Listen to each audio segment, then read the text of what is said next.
It's a crossing between death and birth.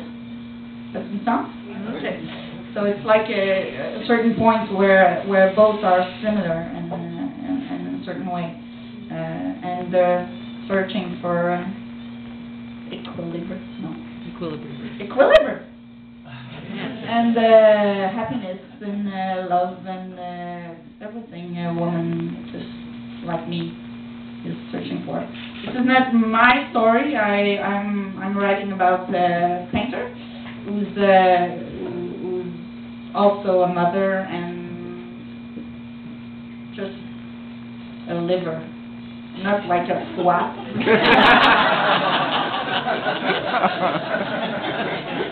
She's not a liver. She's a life person. Une personne vivante. Ouais.